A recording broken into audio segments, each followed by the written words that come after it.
Hey, I just want to say welcome to those of you who are with us last semester. I want to say welcome back. Glad you found your way back to this place. I hope you enjoyed your break. I know I did. We've got a bunch of new guys in the house, and they're joining us for the second half. Make them feel welcome.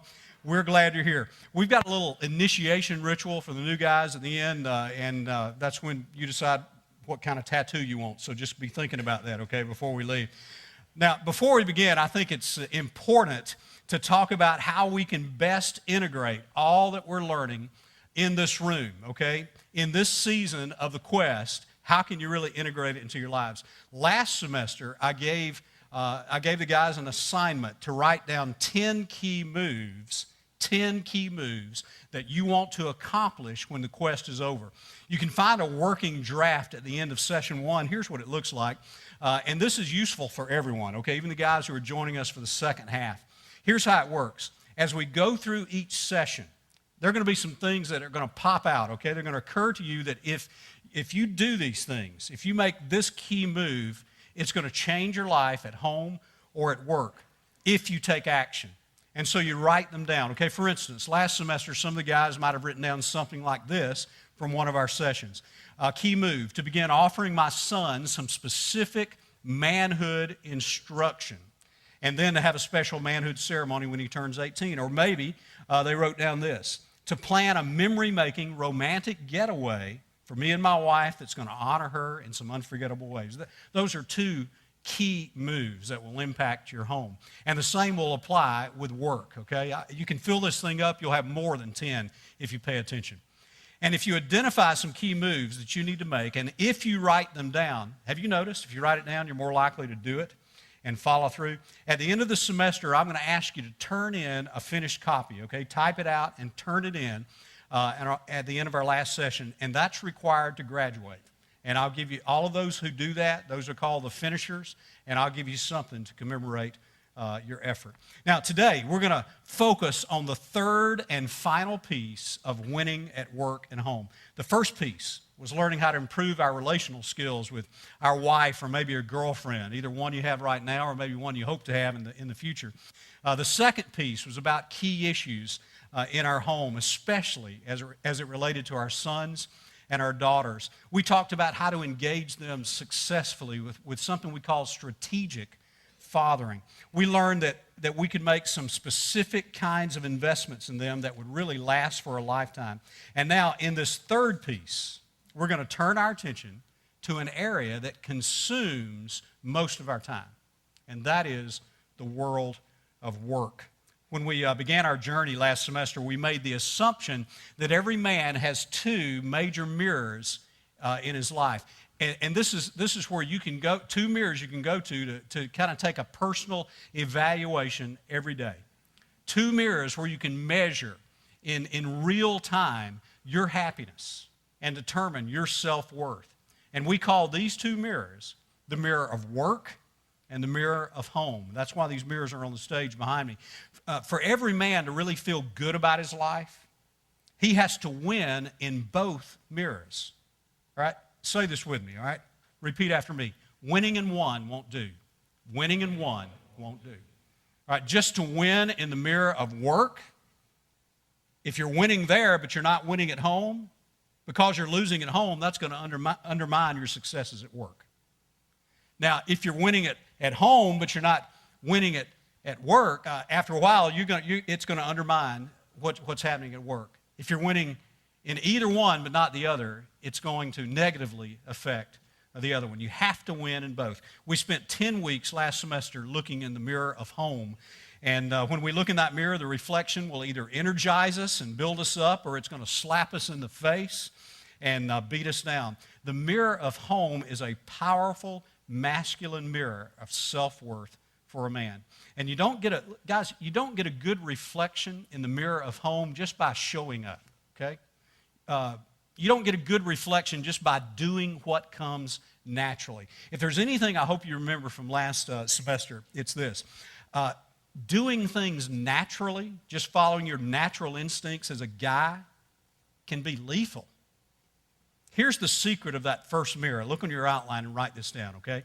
When it comes to home, when it comes to home, the difference between the average man and the man who wins big is often in just a few small, unnatural, but on-target adjustments that a man chooses to make. Now, I want to help you kind of wrap your head around that statement. Underline the words few and small in that statement. The thing that separates greatness from just average is often just a few small things. They're small, but they're very significant things. For instance, the difference between a good high school receiver and an NFL receiver is often just 0.5 of a second in the 40-yard dash. 0.5 of a second. For the most part, they can even have the same skill base, but the difference is in the 0.5 of a second in speed. There's probably no better example of this than when Michael Phelps won the 100-meter butterfly. This was in the 2008 Summer Olympics. This was his 7th gold medal out of a record-setting 8. And you remember this? All right, there's the touch. He won by 1/100th of a second. 1/100th of a second. That's him on the left. The difference between a guy who goes to a state school and the one who goes to Harvard University is usually just about 5 points on his ACT score. A few small points. And very often, the difference between being an ordinary husband and a great husband is in a few small but strategic behaviors. And that's what we talked about last semester. Just a few small but very significant behaviors. Like when you finally figured out that you need to stop guessing at your wife's needs and you need to ask. And you need to figure out her top 2 or 3. And then you focus on meeting those needs. It's a small adjustment with huge impact. Or you take the time to discover what her love language is. And then you start speaking it often. And you know what happens? You fill up her love tank. That's a small thing with huge impact. That one worked for me, by the way. Okay, I honestly didn't identify what was going on in the last 3 years. I did not realize that what my wife's love language was, because automatically I was just meeting it in my previous career, and I just didn't see it. But when I identified it and made that small adjustment, it made all the difference in the world. Or how about this? You master her personality type. Then you spend the rest of your life learning, are you ready for this? Learning how to adjust to it rather than doing what so many average guys do. And that's where they spend most of their time trying to change her. Or you stop trying to win arguments and you finally figure out that the best way is to find that special, rich, middle ground where everybody wins. Or you finally just stop hanging around your kids, even showing up at their games or sporting events, and then you get a game plan for raising great sons and great daughters. Greatness at home comes in a few small things that are very significant and strategic. Now, if you want to be average, guys, just ignore everything, okay? If you want to be average. You might even drift below average towards awful, and the thing is, you won't even know it till it's too late. It's your choice. But look at that statement again and underline the word unnatural. Do you see that word? Unnatural. Now, this takes us all the way back to something we talked about in session 1. Guys who are new, who are joining us, go back and listen to session 1 sometime this week. But the first question the paradox principle asks is this. We talked about the paradox principle. And the first question it asks is this. The question is, do you get it? So you're in some critical area of your life, like your marriage, or like we're going to learn this semester, our work. That's a critical area. And the first question the paradox principle asks is, do you get it? Now, the smart man always answers it this way. No, I don't. Not nearly enough. And that immediately puts him in a position, a posture for learning. I have a new position at this church, okay? It's got a new area. Honestly, I know very little about this area. I'm consuming everything I can, learning all I can about this area. So do you get it? No, not nearly enough. But I want to learn. That's an unnatural response, but it's the right response. because being successful at home is unnatural to a man. Every man has to be humble enough to learn and then practice a few small, unnatural skills. And then when you look in the mirror of home, you'll see a positive reflection. You'll feel energized about who you are. But if you just kind of do it naturally, if you just show up at home, then that mirror is going to frown on you. And the energy is going to leak out of you. And you're going to have less to give over in your world of work. And that's what we talked about last semester, winning at home. But remember this, just winning in one of these mirrors won't do. Remember that. And if you're losing at work, it's going to begin to undermine the wins you're experiencing at home. And if you're losing at home, it's going to undermine what you're experiencing, the wins you're experiencing at work. Now, what I'd like to do is take a real hard turn, okay? We're going to turn the corner of the second semester, and I want us to give our full attention to the mirror of work, okay? Every session this semester is going to talk about our world of work. So when you look in that mirror of work, what do you see? Sometimes the world of work, whatever occupation you're in, whatever career you're in, the world of work can get a little crazy because you work around people, and sometimes people act crazy. They make you crazy. For example, here's a memo that was sent down from management to employees at Microsoft. Okay, here's the memo. The manager says, as of tomorrow, employees will only be able to access the building using individual security cards. Pictures will be taken next Wednesday. And employees will receive their cards in 2 weeks. Okay, now, is that a crazy maker or what? As of tomorrow, you can't get in without security cards, but pictures aren't going to be taken until next Wednesday, and you'll get your cards in 2 weeks. That's a crazy maker. Here's one from UPS. Actual memo. This subject is important. We can't let things that are more important interfere with it. Well, all right then. That's crystal clear. All right, here's one from AT&T. We know that communication is a problem, but this company is not going to discuss it with its employees. Now, guys, we encounter things like that at work, okay? And you know what that tells us? That tells us that work is work sometimes. It's hard, but work is also very personal. There are times when you and I are going to look in that mirror and have all kinds of intense feelings staring back at us. Even as I say these, some of you are going to feel your heart kind of get really tight because you look in that mirror and this mirror says to you, man, I'm in a rut in my job. What do I do? Or it says this, my boss doesn't have a clue of what I'm capable of. Can y'all feel that? Or maybe it says, man, I feel micromanaged and I'm suffocating here. Or I am scared to death to try something new. Or it says, every day I come here, I am incredibly bored. Man, there's got to be more to life than this. Am I really making a difference here? A lot of guys look in the mirror of work, and that's what they see. Maybe you look in the mirror, and the mirror says this to you. You're really successful, so why aren't you happy? Maybe that's the reflection. You know what? That brings work kind of right up to your throat, doesn't it? That's a hard one. We've all had at least some of those feelings at some time in our life. And I hope as we go through this semester that a lot of us, if I do a good job, if I do my part, if I do a good job at this job, then I hope you're going to get some fresh perspectives on work. Maybe it's going to open your eyes and give you a new way of evaluating yourself. But one of my goals is to launch you out to courageously make whatever adjustments you need to make so when you look in the mirror of work, it's going to smile back at you. Now, I think a few introductory thoughts about work would be helpful at this point. Look at your outline. Here's a quick overview of work. The first observation is this. Number one, most men define themselves by what they do. Most men define themselves by what they do.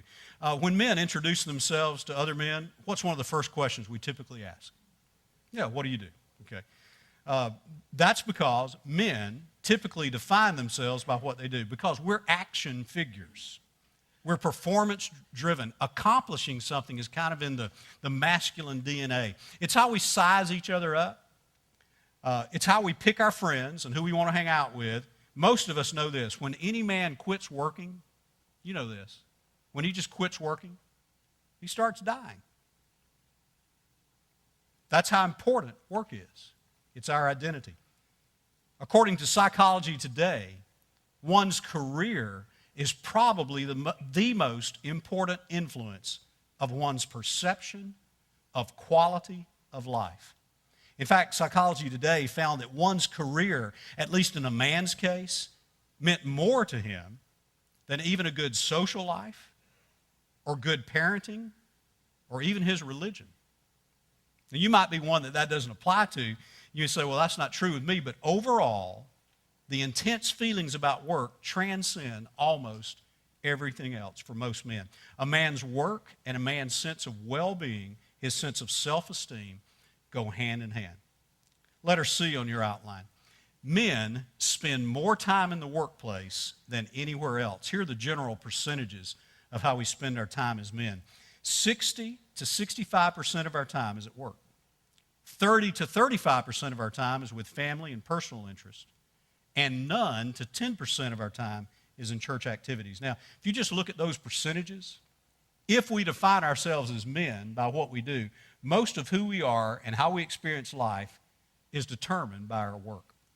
Letter D on your outline. According to a Gallup survey, almost 80% of men feel miscast in their jobs. Now, guys, that's amazing. 80% feel like they're in the wrong job. Now, if you don't feel like you're a good fit for your job, I just want to say you're not alone. A lot of men feel that way.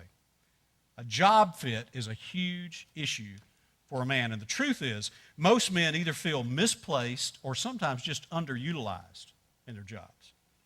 And we're going to talk about that in detail in the weeks ahead. This is what Stephen Covey, author of the best-selling book, 7 Habits of Highly Effective People, has to say. He says, despite all our gains in technology and product innovation and world markets, most people are not thriving in the organizations they work for. They are neither fulfilled nor excited. They are frustrated. And most of all, they don't feel that they can change much. Finding a fit is critical to a man's self-esteem and a sense of self-worth. Letter E. Today, finding a deeper meaning and purpose in life is becoming more and more important for those in a career or choosing one. People's mindsets have changed in regards to work. People today want more than a job. You know what they want? They want a purpose. Did you know that the fastest growing MBA programs in America are the nonprofit MBA programs, where business students pack programs even in Ivy League schools because they want a career with a cause, where the final numbers are purpose and not just profits. Forbes magazine said this several years ago. It says the quality revolution of the 1990s has now moved into the age of meaning. People want purpose. Bet your business on it. That's what Forbes said. What really excites employees today is to know that they're doing something that's worthwhile, and management has got to understand this if they're going to be successful. Letter F, work and work-related issues are chief topics of the Bible. Did you know that? The Bible addresses work even more than it does the family. Now, that's remarkable to me. The first thing you encounter in the Bible, if you just open it up to Genesis, is a God who's working. After he creates man, he puts him to work. He gives him a job title. He's called gardener. He gives him a job description to cultivate the garden and develop it and protect it. He's given a benefit package. God tells him you can eat of any tree in the garden except that one. He gives him an expansion plan and a helper to carry it out. He's given a long-range vision to take the plan globally. All that, and we're not even past chapter 2 yet in Genesis. The point is, work is a huge issue to God. And the Bible is filled with verses about work and work-related issues. Just on sheer volume alone, every man needs to know work is very important to God. Letter G, 90% of all Christians have never read a book or heard a sermon that focuses specifically on the workplace. That's according to Doug Sherman and Bill Hendricks in their book, Your Work Matters to God. That no doubt contributes to the next thought, letter H. Many Christian men, many Christian men do not know how to take Jesus Christ, their relationship with Jesus Christ, with them to work. Therefore, Jesus is left at home, and the workplace becomes a spiritually barren, secular experience. For many Christian men, because they don't know how to take the things they're learning from the Scriptures and integrate them, their work and their faith, unfortunately, become these two separate worlds. They never connect. It's like we put on different clothes, okay? We have our Christian clothes, and then we have our work clothes. Can y'all identify with this? Okay. For a lot of guys, that's true. Letter I on your outline. Many Christian men have haunting, unanswered questions when it comes to their work. Questions such as, is there one right job for me? Does my work really matter to God? I mean, does God really care about heating units or investment banking or pre-owned vehicle sales? You know, does God really care about that stuff? Another question is, how much does God, the concept of God and his principles, work at work? A lot of men wonder if Christianity even works in the workplace. In other words, you might be thinking, if you're successful in your business, you might be thinking, now, if I were really following those principles, those Christian principles, do you think I would be as successful as I am now? Does God really work in the workplace? Would you trust him in your business? Finally, how much work is too much? Those are all great questions. You're going to get some good answers, guys, in the weeks ahead. Now, the time we have left, I want to focus on three specific items. I want us to look at the motivations behind our work, what we want from our work, and what we need to have in order to get what we want from work. Look at the diagram in your outline with the motivations for work. There are 8 of them. And the question is, what's really behind my effort every day as I go to work? Why do we go to work? What's moving us? What's motivating us? What drives us? Here's some motivations. The first one on the bottom, okay, number 1, this is the base motivation, the lowest motivation, just simply because I have to. Now, that's a basic reality in life, okay? It's the realization that if I'm going to make it in life, I'm going to have to work. Number 2, because I want to. It's a step up from just having to. You actually desire, you want to meet your needs and the needs of your family. And you work not because you have to, but you really want to. Number 3, I desire to have a certain standard of living. There are a lot of guys may have had a dream even since childhood that they desire a certain standard of living. They want a certain image, certain things. Maybe they didn't have those things growing up, and now they've got a hunger for them. Or it may be because of the expectations that were placed on them, you know, and the culture, you know, their environment. You got to have these things by this age, you know. And so some of these dreams can be healthy, but some of them can produce a lot of things with a lot of emptiness. I believe every guy in this room has a dream about a certain standard of living that he wants to obtain and what he wants his work to be about. Now, if he's getting there, then he feels better about himself. When he looks in the mirror, he feels better about himself. But if he's not, it's crushing his spirit. Sometimes work is just the means to a certain standard of living. Then work can become more than just a means, okay? It can become the main motivation. That's the next level up. Because I desire to accomplish something that is meaningful to me. In other words, I like to work, especially if I get to do something I really want to do. Teddy Roosevelt had a great comment on this. Teddy Roosevelt once said, the best prize that life has to offer is the chance to work hard at work worth doing. Man, that's a great statement. The best prize of life is when I finally have something I really want to do. It's not the money I'm making. It's not the standard of living I'm after. It's the personal fulfillment of doing this thing, whatever this thing is. And by the way, if that becomes one of your motivations, then inevitably, especially for a younger guy, you're going to face a crisis in your life. Because most of us start life having to work, just taking the first job you get. But then there's going to be this desire to do something meaningful, and that's going to bring you to a crossroads. And then you have to decide if you're going to leave the safety of the job you have now and jump to something that's meaningful to you. That's a crisis time, a crossroads for you. That's a scary moment. And there are many guys that face that moment because they finally tapped into this motivation. Man, it's a great thing to do something that you really want to do and actually get paid for it. Another motivation is this. I seek to do something through my work that is helpful and of service to others. Now, it's at this level that you begin to feel a greater purpose in your work than just what's in it for me, okay? Everything else has been pretty much what's in it for me, but at this level, it's what can I do for others? And it becomes more outward focused. And then we keep going up. Another motivation is because I can earn money that I can give to others. Giving becomes a motivation for working.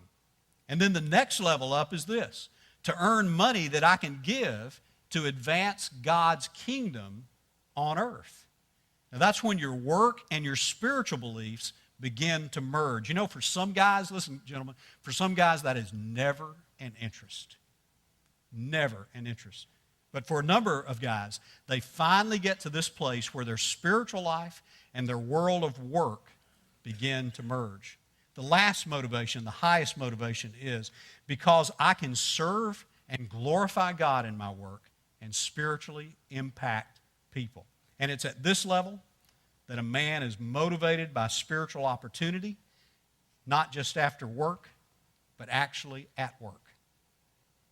Not just after work, but actually at work. Now, these 8 motivations can be summarized into 4 drives, okay? Look on the left side of your graph. At the bottom end, we're paycheck driven. You see that? See how that works? Work because I have to. Work because I want to meet my needs of my family. In other words, you know what this motivation is? Just show me the money. That's it. And then we move to the next level where we become more passion driven, especially as we understand that work can be leveraged to do something meaningful and make a difference. And then as we make money and give things away, then we see work as a platform to help others. And then we become philanthropy driven. We're helping others. And then at the spiritual end, I find myself being purpose driven. You see that? Now that chart kind of gives us a portrait of why we work. And you can look at it and you can figure out where you are right now. And let me just make the following observations as you consider this. First of all, the Scripture affirms each one of those. Each one of these motivations, the Scripture affirms each one of them. I want to do just kind of a scriptural drive-by on each of these motivations. You'll see what I mean. I'm going to cruise through this rather quickly. But on the first one, because I have to, here's what the Scripture says in 2 Thessalonians 3:10. It says, but even when we were with you, we used to give you this order. If you don't work, you don't eat. So you work, why? Well, because you have to. You don't work, you don't eat. The next level, because I get to meet the needs of my family. 1 Timothy 5:8 says, if anyone does not provide for his own, especially for those of his household, you've denied the faith, and you're worse than an unbeliever. Now, guys, that's a strong statement, isn't it? Look at this one, because I desire a certain standard of living. Ecclesiastes 5:19 says, furthermore, as for every man to whom God has given riches and wealth, he has also empowered him to eat from them and to receive his reward and to rejoice in his labor. This is a gift from God. So when you go out and you earn money, it helps you reach your standard of living that you desire. You know what the Scripture says? It says, good for you. Don't feel guilty about it. Good for you. It's a gift from God. Enjoy it. But don't stop there, okay? Look at the next level. Because I desire to do something meaningful to me. Ecclesiastes 2:24 says, there is nothing better for a man than to eat, drink, and to tell himself that his labor is good. Solomon, the wisest man who ever lived, said that. In other words, it's a reward from the hand of God. The work you're doing is actually good. Next motivation, because I seek to do something through my work that's helpful and of service to others. 1 Peter 4:10 says, as each one has received a special gift, now everyone who's a follower of Christ, a believer of Christ, everyone has been gifted by God with certain abilities and talents. And a good motivation is to employ it in serving other people. Good for you if you have that motivation. Because I earn money that I can give to help others. Scripture says this, and it affirms this in Ephesians 4:28. It says, let a man work, performing with his own hands what is good, but not just to consume it for himself. Okay? So don't work just so you can get stuff and consume it, be a consumer. He is to have something to share. Y'all see that? He is to use part of the profits to give away to those people who have need. The next motivation up, because I can earn money to advance God's kingdom here on earth. The Scripture affirms that. In Proverbs 3:9, it says, honor the Lord from your wealth and from the first of all your produce. And then the next motivation, because I can serve and glorify God in my work. That's the highest motivation, and the Scripture certainly encourages that. Colossians 3:23 and 24 says, whatever you do your work heartily as to the Lord rather than for men. Now, those at this more purpose-driven level have a whole different understanding about work, okay? They understand, watch this, guys, they understand if you're at this level, you're not working for the boss or the company. Ultimately, who are you working for? You're working for God. At this level, you understand the big picture purpose. And you're not working for the boss of the company, you're working for God. So you do it in a way that honors Him. It's really hard for some men to tap into that level of motivation. Now, I can confidently say the Scripture affirms every one of these motivations. Here's another observation. Look on your outline. The more of these motivations a man has in his work, the more motivated he will be in his job. The more of these motivations you have, the more motivated you'll be. If you only have one or two of them, you won't be nearly as motivated as the guy who has 5 or 6. Because he's going to see his work differently than you, and he's going to be more productive than you. Notice also, the more of these motivations a man has in his work, the bigger perspective he's going to have to his job. The guy just wants a paycheck, just shows up, but it really doesn't matter too much about the job, okay? It's just about the check, just about the money. His world of work is pretty small. But as he begins to see that he can do something meaningful, that he can earn money to help people, then he can give some of his money away to those people who have need. Then he can advance God's kingdom, and he understands he is an eternal creature working for God, that his job is a gift from God that he can use as leverage for something greater. That's a big difference from just show me the money. Lastly, the more success a man experiences with each of these motivations, the happier and more personally fulfilled he will be in his work. Remember, you look in the mirror of work, and you're going to have a positive reflection smiling back at you. The more he can do something meaningful, the more money he can earn to give away and do those things, the more personally fulfilled he's going to be in his work.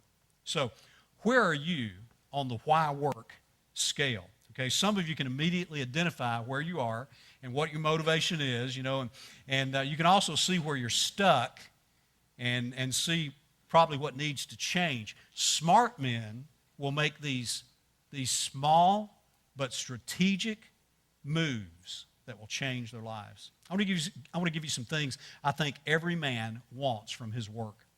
First of all, I think every man really wants to be a success. The worst feeling in the world is to know that we're letting others down, or we're holding the company back, or we're underachieving. So when the alarm goes off in the morning, the first thought we have is not that we're going to work. You know what our first thought is if we're not being successful? Our first thought is, I'm not going to work, I'm going to fail. That's our first thought. Every man wants to be good at what he does. Number 2, we all want recognition. An employee survey asked this question. The question was, what makes your job worthwhile? And the survey listed 8 items from most important to least important. Now, what they didn't know is that while the employees were taking the survey, management got the same survey Only management was instructed to take the survey for the employees. What do you think is most important for the employees? And it's interesting what the results were. When you compared the two, management listed money as the number one thing that they felt made work worthwhile for their employees. Management thought it was money. The employees ranked that third. The number one thing that employees listed that made work worthwhile was being recognized for a job well done. Management, you know where they rated that one? Last. Now that's a problem in a company if the manager thinks that it's not important to say good job. That's a problem. We want recognition. We all want to be recognized. We want to feel the cheers of those around us. In last year's Quest for Authentic Manhood, I said men always go where the cheers are. We love to be cheered on, okay? If you start telling a man he's doing good and encouraging him and building him up and rewarding him with words and, sometimes compensation, money for a job well done, most men, unless they're an NFL superstar, most men will work harder because we go where the cheers are. We want recognition. Number 3, we want the right fit. The right fit. And that requires two things. First of all, a strong personal assessment. And I'll say an honest personal assessment. There are all kinds of assessment tools to help you identify what you're good at. A lot of guys are dreamers, but to find the right fit in a career, you need not only to know who you are, you need to be real honest about who you're not. Many guys are just kind of banging their head against the wall in their work because they believe there's something that they're not, and they're never going to get there. Does anybody watch American Idol? You know, the early auditions are filled with men who don't have a clue of what they're not. Okay, and they're dreaming big, and they're just thinking, boy, if you just try hard and put your mind to it, you can accomplish anything. Well, sometimes that's true. That brings out your potential. And then there are other people like this. I saw the light on the night that I passed by her window. I saw the flickering shadows of love on her blinds. She was my woman, and as she deceived me, I watched and went out of my mind. All we need is music, sweet music. There'll be music everywhere. There'll be singing, swaying, and records playing, and dancing in the street. I don't wanna lose your love. We will live as one for all eternity. It's the eye of the tiger, it's the thrill of the fight, rising up to the challenge of our rival. When the last known survivor stalks his prey in the night, and he's watching us all with the eye of the tiger. Oh, man. That hurts, doesn't it? It seemed like somebody would care enough to say to them, I really love you, but this isn't you, okay? Let's find you a better fit.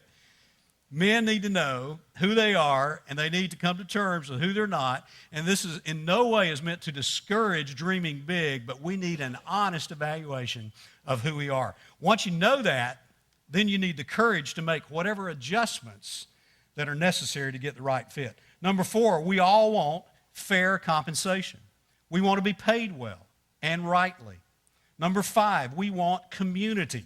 We want workmates, colleagues that we can enjoy and work alongside. The more that they share some of the same personal values, the more enjoyable it is to go to work and be with them. Number 6, we want balance. We want balance between home and work, and between work and church, and between work and personal interests. I think balance is the hardest thing, especially for a man, because it always gets overridden by our desire to succeed. Success sometimes blinds us to balance. When Dick Vermeil was head coach way back in the day of the Philadelphia Eagles, his goal was always to win the Super Bowl. He was driven by that. He worked day and night to win. He slept in the stadium. He did everything he could do, and finally they won it. When the next season was about to begin, there was this giant press conference, and Dick Vermeil came in, and he's looking haggard, and he's crying, and he gives this emotional resignation. He says, I just can't do it anymore. Because he was so out of balance in his desire to succeed, he was losing his family, he was losing his kids. This story in Sports Illustrated said Dick Vermeil was riding into Philadelphia one day after he resigned. He looked out the window and he saw the fall leaves changing colors. And he began to weep uncontrollably because he had not seen a fall in 10 years. He lived in the stadium. Men have such an intense desire to succeed, it's very hard for us to create the kind of balance that we need. We want it, but how do we get it? Look at the last section on your outline. There are 4 things a man needs in order to get what he wants from his work. The first one is this: we need a higher view of work. A higher view of work, because a large part of work is simply perspective. The story is told of 3 bricklayers, and a man asked the first bricklayer, "What are you doing?" And he said, "I'm laying brick." He asked the second bricklayer, "What are you doing?" The bricklayer said, "I'm building a wall." And he turned to the third bricklayer and he asked, "What are you doing?" And he said, "I am erecting a great cathedral for the worship and glory of God." 3 different perspectives on the same task. Every man needs a higher view of his work. I think it's God's view. Write that down. I think it's God's view. And I think it's a revolutionary idea, and that's what we're going to be talking about next week. Number 2, we need a courageous approach to work. A courageous approach to work. Don't settle for anything less in your life than the right fit. Because if you don't have the right fit, and I'm not talking about a perfect fit, but the right fit. If you don't have the right fit, the mirror of work is never going to smile back at you. There's always going to be this gnawing sensation inside that you're missing it, that you've just settled. Number 3, we need a broader understanding of work. Work is much more than just work. Work is about you. Guys, listen, who you are, write this down, who you are is as important as what you do. Who you are is just as important as what you do. Your character development, your personal influence, the changes that you need to take place because you're a creature that needs to be engaged with God in the workplace, not just on the weekend at church. We're going to talk more about that in the weeks ahead. And finally, number 4, letter D, we need a more purposeful interaction at work. That's because eternal issues are being played out in the workplace every day. A lot of times we don't see it, but they're all around us if you pay attention. The only product at your work that has an eternal shelf life, the only product is people. Because the people you work next to and the people you encounter in your job, there's no expiration date on people. There is on everything else. People die, but the Scripture says they last forever. And because of that fact, who you are at work has enormous, gigantic spiritual implications. And the question is, do you see those opportunities? And if you see them, do you know what to do with them? Do you know how to engage them? Well, we're going to explore that in depth, and I hope to help you see how you can do that in a way that's not weird, that's a way that's authentic and sensitive to the work environment. And we're going to look at those 4 things in the weeks ahead, but for now, I just want you to be encouraged in this. I want you to know that as you leave here today, your work matters to God. And what you do and how you feel about it, all that matters to God. And if you don't believe that, I'm going to prove it to you next week. Okay? I'll see you next week, guys.